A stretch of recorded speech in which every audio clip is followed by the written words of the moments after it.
सुशील कुमार मोदी एकदम झंडा गड़ले बाड़े कि नीतीश के ना लिए, लेकिन उनकरा के उप मुख्यमंत्री दे दिए, तब सबसे आगे झंडा लेके उहे कूद दियन कि ना नीतीश के ले ली, हम सन के सहयोगी पार्टी होंगे आ 16 गो पर समझौता हो जाई। पार्टी के हिसाब से देखा जाए तो मंगल पांडे का पलड़ा भारी है, क्योंकि उनका संगठन में वो काफी प्रदेश अध्यक्ष भी रह चुके हैं, 2 बार स्वास्थ्य मंत्री बिहार के रह चुके हैं, तो इसलिए उनका पलड़ा भारी माना जा रहा है संगठन में। लेकिन धरातल पे अगर देखा जाए तो ओम प्रकाश यादव जी का पलड़ा भारी है, पूर्व सांसद जो है सिवान के। और रही बात ओम प्रकाश यादव जी की भी, तो दावेदारी करना भी सही है, उनका टिकट काटा गया। अगर आरजेडी टिकट नहीं देती है तो क्या हिना साहब फिर निर्दलीय उतर सकती हैं मैदान में, या फिर कोई पार्टी का दामन? बीजेपी गलती कैले भी, नीतीश तो कब गलती नहीं कर सकत, भले वो बीजेपी में फिर राजी हो, लेकिन 16 सीट से कम पर समझौता हो वहीं से भी अपने अलायंस गठबंधन से हिना साहब को नहीं लड़ाने जा रही है, मैं आपको साफ साफ बता दूं। और रही बात आरजेडी की, तो आरजेडी भी हिना साहब को अभी त्याग नहीं सकती है, क्योंकि आरजेडी का खेमा जो है मुसलमानों से बना हुआ वो खेमा है। अभी हम लोग बैठे हुए हैं और आज हम लोग चर्चा करने जा रहे हैं सिवान लोकसभा पे। सिवान लोकसभा में 2024 में किसके सर सजेगा ताज? कौन होगा इस बार सिवान का खेवनहार? कौन पार लगाएगा 2024 को पार करेगा, और कौन होगा 2 नंबर पे? इन सब चर्चाओं को लेकर के आज हम लोग बैठे हुए हैं और हम लोग आज चर्चा करेंगे, विस्तृत चर्चा करेंगे सिवान के बारे में। सबसे पहले हम जानेंगे सिवान में जो अभी प्रेजेंट में जो स्थिति बन रही है, इस स्थिति में 2024 का जो लक्ष्य है, इस लक्ष्य में क्या दिख रहा है? सबसे पहले सभी दर्शकों को मेरा प्रणाम, नमस्कार। सिवान लोकसभा पे जैसे अमित जी आपने चर्चा शुरू कराया हम 2-3 पत्रकारों के बीच में, तो मैं आपको बता दूं कि हिना समर्थक, अजय सिंह के समर्थक और बीजेपी के समर्थक काफ़ी ज़्यादा सिवान में जोश भरे समर्थक हैं। और सबसे अहम चर्चा ये है सिवान के लिए कि राजद से जिस प्रकार से हिना साहब को दरकिनार किया गया है, इस मुद्दे पे उनके कौम के लोग इस चीज़ को बर्दाश्त नहीं कर पा रहे हैं। हिना साहब के आप कुछ दिनों के डाटा निकालेंगे तो दौरा जिस प्रकार से बिहार के अलग अलग जिला में उनके द्वारा किया गया है, ये किसी से छुपा नहीं है। किस परिस्थिति के साथ वो औरत दरभंगा गई थी, किस माहौल के साथ, बेटा जेल में, पति के मरे हुए, उसके बावजूद उस प्रकार से दरभंगा का दौरा किसी मंत्री और मुख्यमंत्री और प्रधानमंत्री से मेरे नज़रों में कम नहीं था। पिछले चुनाव में हिना साहब को हार मिला था, अजय सिंह की पत्नी जो कविता सिंह प्रथम सिवान की सांसद बनी, उस टाइम में बीजेपी और जेडीयू का अलायंस था, आरजेडी अलग थी। कुछ वोटों से हिना साहब को, कुछ क्या लगभग अच्छे खासे वोटों से हिना साहब हारी। और अभी भी संशय ये बना हुआ है कि फिर महागठबंधन से अब कौन लड़ेगा। हिना साहब की दावेदारी भी मानी जा रही है, अजय सिंह की पत्नी कविता सिंह जी की भी दावेदारी मानी जा रही है। अभी जिस तरह से जो बिहार में अलायंस चल रहा है महागठबंधन की, तो महागठबंधन के अंतर्गत जो इंडिया करके जो एक अपना अलायंस लोग बनाए हुए हैं, उसमें कांग्रेस, आरजेडी, जदयू, ये सब कुछ मिला करके एक अलायंस बना हुआ है। तो अभी यहाँ अगर सिवान से देखा जाए तो सिवान से मौजूदा जो सांसद हैं वो है कविता सिंह जो जदयू से हैं। तो ये कहीं ना कहीं जो है वो ये महागठबंधन की ही सिटिंग एमपी है। तो इसको देखते हुए क्या होगा 24 में, क्या होगा? कविता सिंह का टिकट कट सकता है क्या? हिना साहब को फिर राजद अपनाएगी? देखिए, जो टिकट कटने की बात हुई वर्तमान सांसद कविता सिंह जी की भी, तो अभी वो जीती हुई कैंडिडेट है और टिकट कटना अभी इस चीज़ को हम लोग डिक्लेयर नहीं कर पाएंगे। हो सकता है कि सीट शेयरिंग में कविता जी को कहीं और भी ट्रांसफर कर दिया जाए। लेकिन मैं आपको बता दूं कि हिना साहब को मनाने के लिए राजद के द्वारा, इंडिया अलायंस के द्वारा वो कोई भी नुस्खा नहीं छोड़ा जाएगा कि हिना साहब नाराज होके, नज़रअंदाज करके आरजेडी से अलग हो जाए। आरजेडी से अलग हो जाए। आए दिन देखा, पिछले दिन ये भी देखा गया था हिना साहब को, चिराग पासवान भी आकर के हिना साहब से मिले हुए थे। तो इसको देखते हुए क्या होगा? जैसे ओम प्रकाश यादव को ले लिया जाए, पूर्व एमपी रहे हुए हैं सिवान से, और ओम प्रकाश यादव भी यहाँ से बीजेपी से ताल ठोक रहे हैं। और इस तरह से, जिस तरह से अगर चिराग पासवान अगर हिना साहब से मिल रहे हैं तो क्या होगा? कहीं हिना साहब भाजपा का जो गठबंधन है चिराग पासवान को लेकर के, तो क्या वहां से भी हिना साहब कैंडिडेट हो सकती हैं? अब देखिए, हम आपको सॉर्ट आउट करते हैं, मुझे 2 मिनट का समय दीजिए आप। मैं आपको बता दूं कि जैसे चिराग पासवान अभी एनडीए गठबंधन में है, मोदी जी के समर्थक हैं, और जिस प्रकार से हिना साहब से उन्होंने मिलने का काम किया है, तो राजनीतिक चर्चाएं ये गर्म हो गई कि हो सकता है हिना साहब चिराग पासवान के पार्टी से चुनाव लोकसभा सिवान से लड़ सकती है, लेकिन ये कतई नहीं होगा क्योंकि बीजेपी का ये सिवान अपना सीट है और बीजेपी त्यागने के लिए तैयार नहीं होगी। और बीजेपी हिना साहब को अपने अंदर या पाले में लाएगी भी नहीं, क्योंकि बीजेपी के जो राजनीतिक फंडामेंटल है कुछ अलग है, कुछ अलग है। बीजेपी की अलग फंडामेंटल सही है, इस चीज से हम आपका सहमत है, लेकिन कहीं ना कहीं हिना साहब पे कोई आपराधिक मुकदमा दर्ज नहीं है, तो इसको देखते हुए बीजेपी हिना साहब को ले सकती है, इससे इनकार नहीं किया जा सकता है, क्योंकि हिना साहब पर किसी तरह का कोई मुकदमा दर्ज नहीं है। और रही बात मुकदमा का, तो शहाबुद्दीन पर मुकदमा दर्ज था, वो अपराधी छवि थे, न कि हिना साहब को अपराधी छवि नहीं है, इसलिए बीजेपी उनको नहीं ले सकती है। बीजेपी किसी भी कीमत पे हिना साहब को सिवान से अलायंस किए हुए पार्टियों को टिकट पे भी नहीं लड़ने देगी, आप ये जान जाइए। हो सकता है राज्यसभा भेज दे, विधान परिषद भेज दे, वो चीज अलग है, लेकिन चुनाव लड़ाने बीजेपी कहीं से भी अपने अलायंस गठबंधन से हिना साहब को नहीं लड़ाने जा रही है, मैं आपको साफ साफ बता दूं। और रही बात आरजेडी की, तो आरजेडी भी हिना साहब को अभी त्याग नहीं सकती है, क्योंकि आरजेडी का खेमा जो है मुसलमानों से बना हुआ वो खेमा है, और उस खेमा में अगर कोई सेंध मार देगा तो फिर आरजेडी का नामो निशान बिहार से मिटना तय हो जाएगा। आरजेडी के कहा जाता है एमआई समीकरण पे चलता है, और सिवान में देखा जाए, सिवान में अभी जो मौजूदा जो सांसद हैं वो कविता सिंह सांसद हैं। इसके पिछले चुनाव में जो हैं वो हिना साहब को हार का सामना करना पड़ा था। कहीं ना कहीं क्या देख रहे हैं इस बार जो 2024 का जो चर्चा है, 2024 में जो वो चुनाव होना है, उसमें क्या लग रहा है, किस तरह का समीकरण बन रहा है सिवान में, और फिर किसके सर सज सकता है ताज? देखिए, रह गई समीकरण के बाद, तो सिवान के राजनीति हमेशा से शहाबुद्दीन के इर्द गिर्द घूमत रहल बा, शहाबुद्दीन के फैमिली से घूमत रहल बा। आज तकले लालू यादव के परिवार शहाबुद्दीन के परिवार के टिकट कटले नहीं थे। यह बार शहाबुद्दीन के देहांत हो गए के चलते ये अनुमान लगावल जाता कि टिकट ना मिली, लेकिन हिना साहब के राजद दरकिनार भी नहीं खे कैले।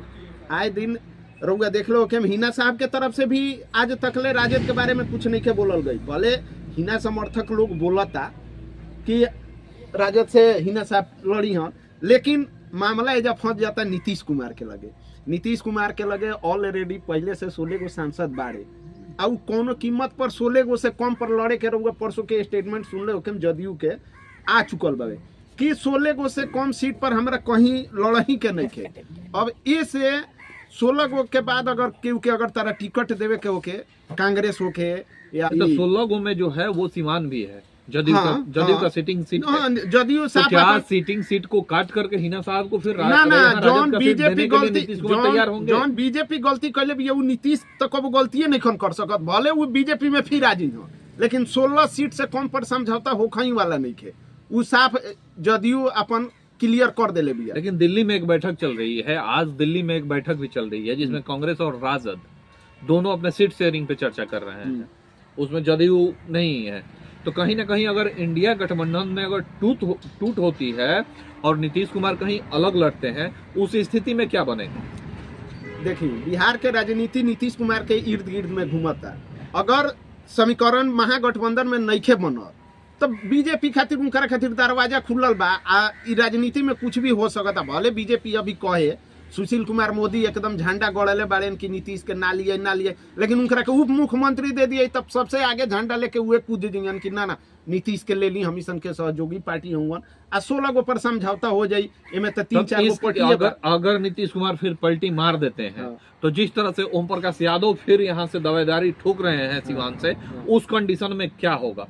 दावेदारी तो मंगलो बाबा ठोकता नहीं बीजेपी से लड़े खातिर, लेकिन मंगल बाबा के जब रह गई कि बिना चुनावे लड़ले मंत्री पद मिल जाए के बाद वहाँ के बेकार में एक आदमी के एगो सीट खाते नहीं, वहाँ के तो दावेदारी ठोकई के ना चाहिए। चली अभी तो खैर ई नइखे क्लियर भइल कि जैसे कौन पार्टी चुनाव लड़ी या केकरा टिकट मिली, लेकिन मंगल बाबा एकदम पुरजोर लगैले बानी कि हमरा अगर बीजेपी जैसे चुनाव लड़ती है तो हम टिकट के उम्मीदवार बानी। रही बात की हिना साहब का, तो हिना साहब कहाँ जा सकती हैं? हिना साहब को अगर आरजेडी टिकट नहीं देती है तो क्या हिना साहब फिर निर्दलीय उतर सकती हैं मैदान में, या फिर कोई पार्टी का दामन थामेंगी? देखिए, हिना साहब के रह गई मामला कि हिना साहब के मनावे खातिर दोनों पार्टी अपन जोड़ लगैले बा। अगर टिकट नहीं के मिला, टिकट तो जहाँ तक ले संभावना बा कि ना मिली। ऐसे कि नीतीश के अपन सीटिंग सीट बा तो नीतीश छोड़े वाला नहीं खन, अजय सिंह के नीतीश छोड़े वाला नहीं खन, तो टिकट तो मिलल मुश्किल बा। लेकिन उ एमएलसी बना के का जाने भेजे के कोशिश करे या राज्यसभा से सांसद बना राजद हिना साहब को कहीं एमएलसी बना दे। हाँ एमएलसी बना दे या राज्यसभा। लेकिन अभी से जिस तरह से राजद जो है हिना साहब को ऐसा नहीं कि दरकिनार की हुई है, पहले दरकिनार की हुई है, हाँ। तो इससे क्या आपका क्यास लगाया जा सकता है? इससे आपको लग रहा है कि वो एमएलसी बना सकती है हिना साहब? बिल्कुल बिल्कुल बिल्कुल। अगर चुनाव से पहले टिकट अगर एजा नहीं मिलत हिना साहब के तो उनकरा अनाउंस करे के पड़ी उनकरा कि हम एमएलसी आपको बनाएंगे, ना तो वोट मैंने यानी कि सिवान में जैसे साहबुद्दीन के इर्द गिर्द ही जो राजनीति घूमते रहा है, तो इसको देखते हुए अगर सिवान से जो भी अगर गठबंधन का टिकट फॉर्मूले बा माई समीकरण, माई समीकरण खातिर हिना के रखल एकदम जरूरी बा बिहार में। यानी कि जो भी गठबंधन अगर सिवान में बनता है और महागठबंधन से जो भी अगर कैंडिडेट होता है, हाँ। अगर उसको हिना का समर्थन चाहिए तो हिना को कहीं ना कहीं हिना साहब को राजद को एक अच्छा कहीं ना कहीं कोई पद देना पड़ेगा। हाँ। उनको एमएलसी बनाना पड़ेगा। हाँ। नहीं तो एनडीए देगा। चिराग पासवान को सटाइए दिया है, सब राजनीति है। चिराग पासवान को सटा ही दिया है हिना साहब के थ्रू, एनडीए दे देगा उनको और उनके प्रचार में एनडीए के सपोर्ट में हिना साहब आ जाएंगी। मंगल बाबा पिछले में मंत्री भी रहे हुए हैं, जब भी भाजपा का सरकार बनी है बिहार में तो मंगल बाबा मंत्री भी रहे हुए हैं, स्वास्थ्य मंत्री रहे हुए हैं। लेकिन उसको देखते हुए फिर वो सिवान से भी दावेदारी कर रहे हैं। तो सिवान से पूर्व एमपी ओम प्रकाश यादव भी दावेदारी कर रहे हैं और मंगल पांडे भी दावेदारी कर रहे हैं। इनमें दोनों आदमी पलड़ा किसका भारी लग रहा है? देखिए, पार्टी के हिसाब से देखा जाए तो मंगल पांडे का पलड़ा भारी है, क्योंकि उनका संगठन में वो काफी प्रदेश अध्यक्ष भी रह चुके हैं, 2 बार स्वास्थ्य मंत्री बिहार के रह चुके हैं, तो इसलिए उनका पलड़ा भारी माना जा रहा है संगठन में। लेकिन धरातल पे अगर देखा जाए तो ओम प्रकाश यादव जी का पलड़ा भारी है, पूर्व सांसद जो है सिवान के। और रही बात ओम प्रकाश यादव जी की भी, तो दावेदारी करना भी सही है, उनका टिकट काटा गया था। और रहा बात मंगल बाबा का, तो मंगल बाबा किसके मन में लड्डू फोड़ने वाला माहौल नहीं बनता है, वही हाल है मंगल बाबा का। अब सोच रहे सांसद बन जाए, हो सकता है केंद्रीय मंत्री भी बना दिया जाए सांसद बनने के बाद, तो इच्छाएं बढ़ती जाती है। कई राज्य के प्रभारी भी रहे हुए हैं मंगल पांडे। अभी बंगाल के प्रभारी है भी, बंगाल के प्रभारी भी हैं। तो इसको देखते हुए हो सकता है कि राज्यसभा से भेज करके उनको भी कहीं ना कहीं कोई मंत्री कोटा दे दिया जाए। मंगल बाबा को मंत्री कोटा तो नहीं मिलेगा अगर राज्यसभा से वो जाते भी हैं तो। रही बात है हिना साहब को एनडीए से, हमारे करीबी मित्र बोल रहे थे कि हो सकता है एनडीए से हिना साहब आ सकती है, तो ये कतई संभव नहीं है कि एनडीए से हिना साहब आ जाए, ये कतई संभव नहीं है।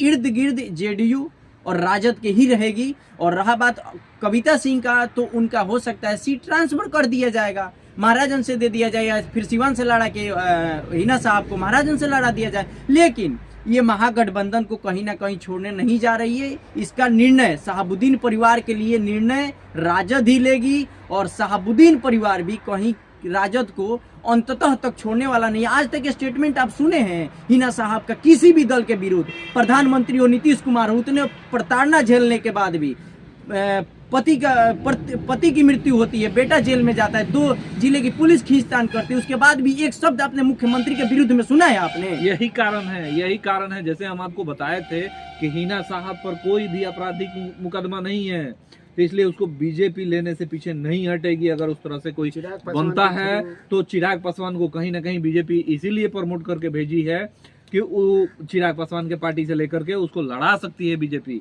ऐसा नहीं है कि बीजेपी हिना साहब को लेने में पीछे हट सकती है। देखिए, ये अफवाहों का दौर है। अगर हम आपसे मिलिए तो हो नहीं सकता कि हम आपके चैनल में ही काम करें अमित जी, ठीक है? तो मिलना जुलना राजनीति के एक माहौल बनाना अलग बात है, लेकिन हिना साहब कहीं जाने वाली नहीं है, आप सोच लीजिए। और हाँ, ये भी बात सत्य है कि उनको कहीं ना कहीं कोटा तो देना पड़ेगा महागठबंधन से, कहीं ना कहीं तो देना पड़ेगा। एमएलसी बना दिया जाए, राज्यसभा सांसद बना दिया जाए, संगठन में कोई बड़ा पदाधिकारी बना दिया जाए, तभी जाके हिना साहब मानेगी। पूरे बिहार का अगर मुसलमानों का वोट चाहिए हिना साहब के कौम का, तो जिस प्रकार से एक बार दरभंगा का यात्रा आप याद कर लीजिए कि हिना साहब किस परिस्थिति में गई थी, कितने माहौल बना करके गई थी, ये कतई कोई भी पार्टी भूलने वाली नहीं है। और हिना साहब को अंततः राजद ही अपना कहीं ना कहीं से उनको सेट करेगी।